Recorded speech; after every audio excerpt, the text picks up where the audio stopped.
Hello everyone, this is Dipali here and today we are going to discuss sexual reproduction in humans.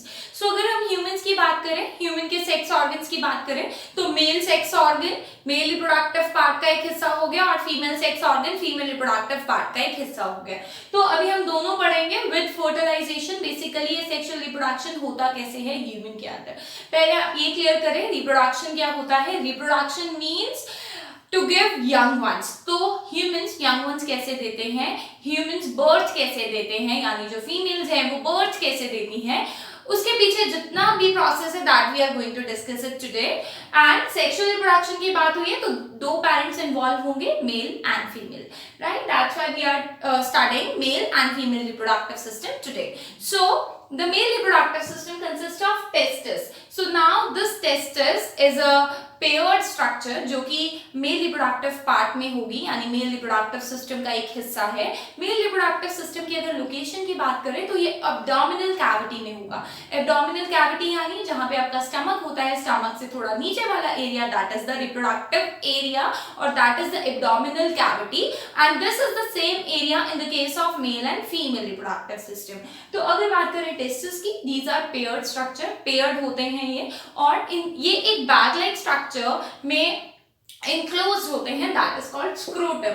अब इस bag like structure की जरूरत ही क्या है, क्योंकि ये bag like structure scrotum testis का टेम्परेचर 2 से 3 डिग्री सेल्सियस कम करके रखता है. अब इसकी क्या जरूरत है, क्योंकि स्पर्म्स कहाँ बनते हैं, टेस्टिस में बनते हैं. अगर टेस्टिस का टेम्परेचर 2 से 3 डिग्री सेल्सियस कम नहीं होगा बॉडी टेम्परेचर से, body temperature is 37.5 degree Celsius, तो 2 से 3 डिग्री सेल्सियस कम होगा टेस्टिस का टेम्परेचर ताकि स्पर्म की फॉर्मेशन हो जाए. बट स्पर्म की फॉर्मेशन ऐसे ही नहीं होगी. इसी टेस्टिस में एक और hormone that is called testosterone. Testosterone will produced with the help or with the signals of pituitary gland, यानी पिट्यूटरी जो कि हमारा मास्टर ग्लैंड है ब्रेन में, यानी मेल्स के ब्रेन में पिट्यूटरी सिग्नल देता है टेस्टोस्टेरोन रिलीज करना, and this testis will secrete the sperm. So एक चीज आप ध्यान रखिए कि जो ये स्पर्म होते हैं बेटा, इस टाइम ये सॉलिडिफाइड फॉर्म में होते हैं, यानी ये सॉलिडिफाइड होते हैं, स्टिकी नहीं होते हैं, लिक्विडिश नहीं होते हैं. तो ये कब लिक्विडिश होते हैं वो भी हम बात करेंगे. Next is vas deferens. अब स्पर्म्स बन चुके हैं, ये टेस्टोस्टेरोन ने स्पर्म प्रोड्यूस करना स्टार्ट कर दिया है. कब स्टार्ट करेंगे, प्यूबर्टी जोन में, यानी जब एक मेल प्यूबर्टी जोन में आ जाएगा, टीनेजर जोन में आ जाएगा, तब ये टेस्टोस्टेरोन रिलीज करेगा, that will help to produce the sperm. Testis sperm produce करेंगे. अब इस स्पर्म को ले जाने के लिए कोई ट्यूब होनी चाहिए, that tube is vas deferens. अभी जो वास डिफरेंस है वो टेस्टिस से स्पर्म को उठा के कहां देती है, to the outer structure which is called penis. Penis is a copulatory organ और you can say it is a mating part of a male. ठीक है, तो this is the mating part of a male. तो अभी जो sperm testis में बना है उसे कौन लेकर जा रहा है, vas deferens. So vas deferens you can say vas deferens is a duct. D से डक्ट हो गया, डी से डिफरेंस हो गया, that will take the sperm present in the testis और कहां पर लेकर जाएगा, पेनिस में, right, which is a copulatory organ. Now the next thing is your seminal vesicle. seminal vesicle क्या करेंगे, स्पर्म मैंने आपको बताया था ये सॉलिडिफाइड फॉर्म में होंगे, यानी सॉलिड स्ट्रक्चर में होंगे. इसको जो स्पर्म है इसको लिक्विडिश कौन बनाएगा, लिक्विड की फॉर्म में कौन कन्वर्ट करेगा, सेमिनल वेसिकल. तब जब स्पर्म लिक्विड में कन्वर्ट हो जाता है दैट इज कॉल्ड सीमेन. आप लोगों ने मूवीज वगैरह में भी सुना होगा सीमेन का कलेक्शन, राइट. तो जिन लोगों को प्रेगनेंसीज में प्रॉब्लम होती है तो मेल्स के सीमेन कलेक्ट किए जाते हैं. ठीक है, तो यानी सीमेन मतलब लिक्विड फॉर्म में जो स्पर्म आ जाता है that is called semen. And liquid form में कौन कन्वर्ट कर रहा है, seminal vesicle. And last part is your penis.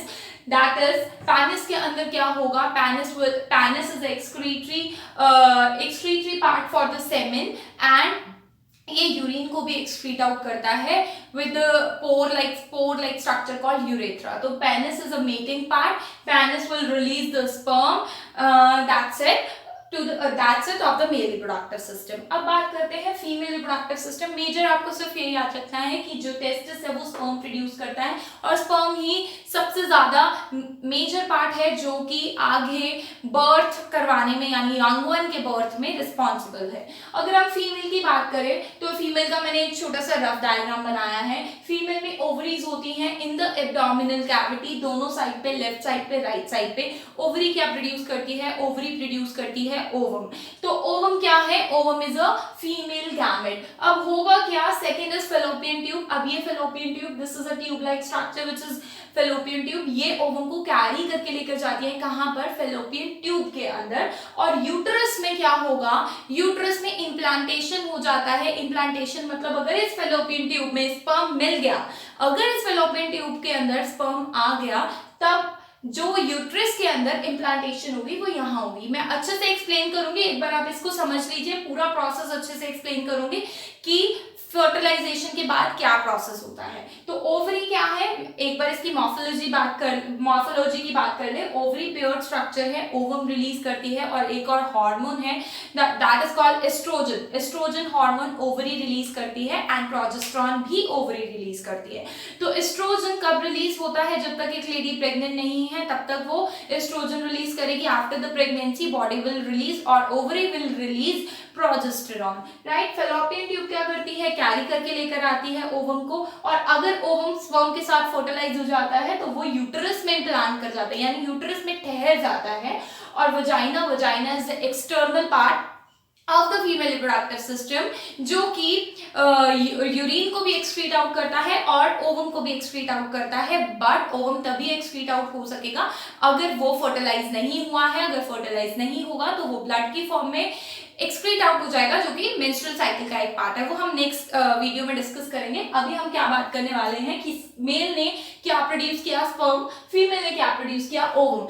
अब जो मेजर चीज है वो ये है कि अगर मेल का एक्सक्रीटरी, मेल का mating part that is penis, अगर पेनिस फीमेल वजाइना के कांटेक्ट में आता है, यानी if there is a mating of male and female, then definitely penis will come in contact with the vagina of the female.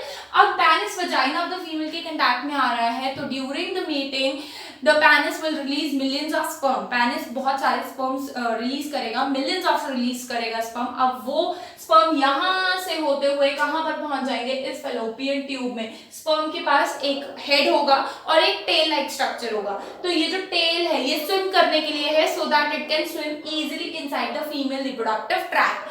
अब क्या होगा? ये जो female reproductive tract में sperm जा चुका है, स्पर्म जाने के बाद फीमेल रिप्रोडक्टिव ट्रैक्ट में यहाँ फेलोपियन ट्यूब के अंदर क्या होगी? फर्टिलाइजेशन होगी। फर्टिलाइजेशन मींस मेल स्पर्म और फीमेल ओवम फ्यूज कर जाएंगे। देखिए male sperm and female ovum यहाँ फ्यूज हो गए, that process is called fertilisation when male sperm fuses with the female gamete which is your ovum. Next is your zygote. अब क्या होगा? जाइगोट बनेगा।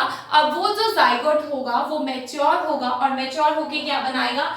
एम्ब्रियो। एम्ब्रियो फिर से अपने क्या करेगा? सेल्स डिवाइड करेगा। जाइगोट 2 सेल स्टेज है, एम्ब्रियो 4 सेल स्टेज होगा, फिर 8 सेल स्टेज बनेगी, फिर 16 सेल स्टेज बनेगी एंड फाइनली ये आपकी 8 सेल स्टेज होगी और फाइनली 16 to 32 सेल स्टेज में ब्लास्टोसिस्ट बन जाएगा। और ये सारा प्रोसेस कहाँ होगा? इसी फेलोपियन ट्यूब के अंदर। और फाइनली जैसे ही ब्लास्टोसिस्ट बनेगा वो कहां पर इम्प्लांट हो जाएगा? यूट्रस में। जैसे ही 32 सेल की स्टेज यूट्रस में इम्प्लांट होती है that is called your implantation, यानी अब यूट्रस में चला गया है 32 सेल का ब्लास्टोसिस्ट, वहीं पर प्लेसेंटा की फॉर्मेशन हो जाएगी ताकि वो प्लेसेंटा क्या कर सके? मदर से सारी की सारा का सारा फूड, सारा न्यूट्रिशन, सारी गैसेस लाकर, गैसेस अगर इनकी बात करें तो ऑक्सीजन, राइट, वो कहाँ मिल सके? फीमेल के यूट्रस में। तो अब होगा क्या? फर्स्ट मंथ के अंदर चाइल्ड का हर्ट यानी फीटस बोलते हैं हम यूट्रस के अंदर, जब तक हमारा ये यंग वन रहता है तब तक हम फीटस बोलेंगे। फर्स्ट मंथ के अंदर हर्ट की डेवलपमेंट हो जाती है। सेकेंड मंथ में लिम्स एंड डिजिट, लिम्स यानी हाथ पैर और ये जो उंगलियां हैं वो डिजिट्स भी आ जाते हैं। थर्ड मंथ में पूरा ऑर्गन सिस्टम डेवलप कर जाता है, तभी बोलते हैं थर्ड मंथ के बाद ऑर्गन सिस्टम डेवलप करना या ऑर्गन सिस्टम के सेल्स आना। सेल्स आ जाते हैं, डेवलपमेंट नहीं करेंगे, कहेंगे सेल्स आ जाते हैं, यानी ऐसे सेल्स जो ऑर्गन्स बना रहे हैं, जैसे लिवर के सेल, किडनी के सेल, तो एक बार वो सेल्स आ जाते हैं तभी बोलते हैं 3rd मंथ के बाद अबॉर्शन नहीं होता, वैसे अबॉर्शन लीगली बैन है, ठीक है। सो 3rd मंथ के बाद 3rd मंथ में ऑर्गन सिस्टम्स आ जाते हैं और उसके बाद फिर ऑर्गन थोड़ा डेवलप करते हैं। 4th मंथ में, 5th मंथ में हेयर डेवलप हो जाते हैं हेड के ऊपर, 6th मंथ में बॉडी के ऊपर हेयर आ जाते हैं फीटस के, एंड फाइनली 7 to 9 मंथ्स में कई लोगों के जो यंग वंस होते हैं, कुछ पेरेंट्स के, वो फुल्ली मेच्योर नहीं होते, कई लोगों की 7th मंथ में डिलीवरी हो जाती है, कई लोगों की 9 मंथ में। जनरली 9 मंथ का ही टाइम होता है, and that time of 9 month is called gestation period. Gestation period बोलते हैं 9 महीने के टाइम को, और द फाइनल टाइम जब एक फीटस को बर्थ कैनाल यानी वजाइना को बोलते हैं आपका बर्थ कैनाल से निकाला जाता है, ठीक है। ये जो ट्रैक दिख रहा है, this is your birth canal, ठीक है। That process is called parturition, यानी फाइनली जब फीटस मेच्योर हो गया, यानी मेच्योर अगर इनकी बात करें यानी फुली डेवलप हो गया, तो पार्चुरेशन यानी बर्थ कैनाल से फीटस को निकाल दिया जाएगा। So this is all about male reproductive system, male and female reproductive system and fertilisation also. So I hope आप सबको समझ में आया होगा कि मेल और फीमेल रिप्रोडक्टिव सिस्टम कैसे वर्क करते हैं। सिंपल सा फंडा है, मेल ने स्पर्म प्रोड्यूस किए, फीमेल ने ओवम प्रोड्यूस किए। During mating both gametes will fuse, जब फ्यूज हो जाएंगे तो फेलोपियन ट्यूब के अंदर क्या होगा, ग्रो करेंगे, सेल्स ग्रो करेंगे, और फाइनली अगर जब वो 32 सेल की स्टेज पे आ जाएंगे, 32 सेल की स्टेज पे, तो वो इम्प्लांट कर जाएंगे यूट्रस के अंदर, और यूट्रस क्या करेगा, पूरी 9 मंथ तक डेवलपमेंट करेगा, यानी उसके अंदर सब कुछ मिलेगा एक फीटस को, पानी, आपका खाना, गैसेस वगैरह सब कुछ, सारा न्यूट्रिशन मिलेगा। और 9 मंथ के बाद जब एक फीटस पूरा मैच्योर हो जाएगा, डेवलप हो जाएगा, देन वो कंप्लीट कर लेगा gestation time, then that process is called parturition. जब 9 मंथ्स के कंप्लीट करने के बाद उसे बर्थ कैनाल से निकाला जाएगा, that process is called parturition. Parturition के टाइम पे एक हार्मोन रिलीज होता है, that is called oxytocin, very important. ये जो ऑक्सीटोसिन है यूट्रस की ऐसे कॉन्ट्रैक्शन कराता है, जब यूट्रस कॉन्ट्रैक्ट करेगा उस टाइम पर बोलते हैं लेबर पेन बहुत होता है, that labour pain is just because of the oxytocin, क्योंकि यूट्रस की जो वॉल्स होती है वो क्या करती हैं, कॉन्ट्रैक्ट करती है, जिसकी वजह से ऑटोमेटिक पुश होता है एंड पार्चुरेशन में बहुत हेल्प मिलती है, क्योंकि वो एक ऐसी स्टेज आती है जब एक फीटस ने अपने 9 मंथ्स कंप्लीट कर लिए होते हैं। सो आई होप आप सबको समझ में आया होगा। मैंने अपनी बहुत ज़्यादा मेहनत से आपके लिए ये टॉपिक प्रिपेयर किया है, क्योंकि आई फील लाइक कि कुछ लोगों को इस टॉपिक को समझने में बहुत ज़्यादा दिक्कत आती है। So if you like my video do share it with your friends, ताकि आप लोग इस टॉपिक को मतलब शर्म से ना देखें। आप ये सोचिए कि अगर डॉक्टर्स भी ये चीज़ें पढ़ते हैं तो ये बेसिक है आपका 10th का, it is very important for you all. So that's it for today's video, and if you really like my video do share it with your friends. Thank you everyone.